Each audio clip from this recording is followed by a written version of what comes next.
Taiwan, that sort of thing? Yeah, we walked through just about every scenario possible. We talked over things in detail, and with contingencies and just what you would imagine we would do. And we felt like time had run out for CO to give us some of the answers we needed. So he's going to continue to progress, and hopefully, if things go the way we anticipate, then be available or be considered for the next round. So with Taiwan. We felt like he was the one candidate, and we felt like we needed to hold somebody back just in case. And we felt like he was the right candidate, potentially to start the next game one of the next series. And it's just all common sense stuff that we walked through, and it was a tough decision. We felt like we had 5 quality starters. We felt like they could have all thrown out of the bullpen and done a job.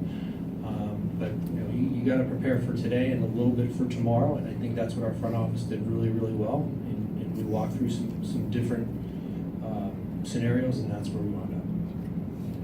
Torey, Archie was just in here speaking about how close the team is. They're like a family. They have each other's backs. Mm-hmm. The love they have for one another Yeah. as a team. Is that something you saw progress over the season, or is it something that was apparent to you right away when you stepped in? And how much does that play into a high-stakes situation like today? Well, I think we all know what today means, and when you walk into a situation when you're a team united, a team that cares about one another, that's linked together, that's gonna make sure they're doing everything they can possibly do on an individual basis to accomplish one common goal.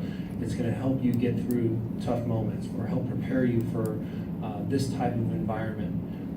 And I've said it for the past couple of days. I was not afraid to talk about loving and sharing and feelings, and these guys felt that from the first day that I had met them. And those were conversations that I started having early in spring training and a little bit before that. So my conversations over the telephone, where I could feel this was a group that cared about one another. They came up through the system together, and I wanted to expose myself to them, and they did the same. And it's been a perfect storm. These guys fight together and link together, and I think that's why we're here today. One of the reasons why we're here today. Torey, Jimmy Sherfy, was it the way he threw during that live BP session that made you comfortable with him being on the roster?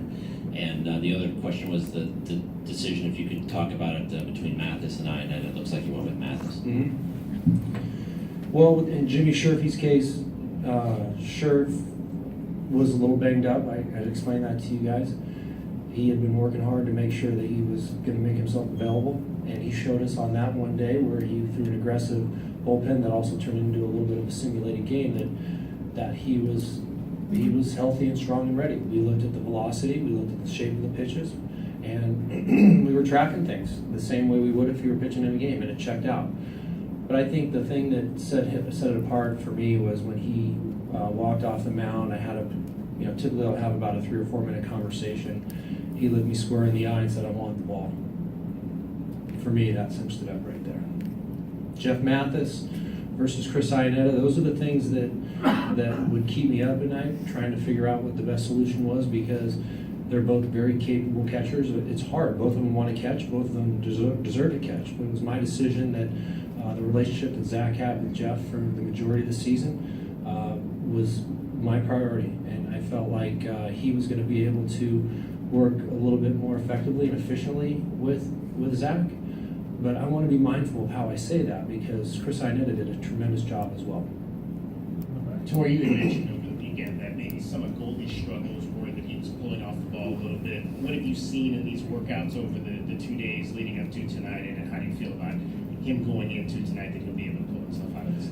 Yeah, I feel like he's that type of a player that knows his body and knows himself, and doesn't get in his own way half the time. And that's really what an established major leaguer is able to do. They're able to address it the right way. So I know on day one, he didn't even hit on the field. He was hitting off the tee, the most elementary thing that you can possibly talk about. He was spending time by himself, trying to iron out some things. And yesterday, he transitioned into a normal live BP, a regular BP, and I felt like the ball was jumping off of his bat, and I wouldn't have noticed anything.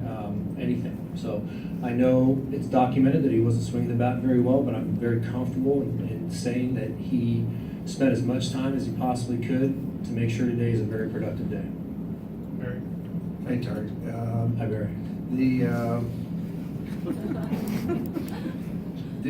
Last night, I mean, if you watched the Yankee game, the way that they constructed their roster was they had CeCe and Gray behind Severino. Mhm. Yet when Severino got knocked out in the first inning, Girardi just went straight for the bullpen. Mhm. Do you have any idea, with all the starters that you have available tonight, who's going to do what, in what situation? Say Zach took a line drive off a hand or something happened early on.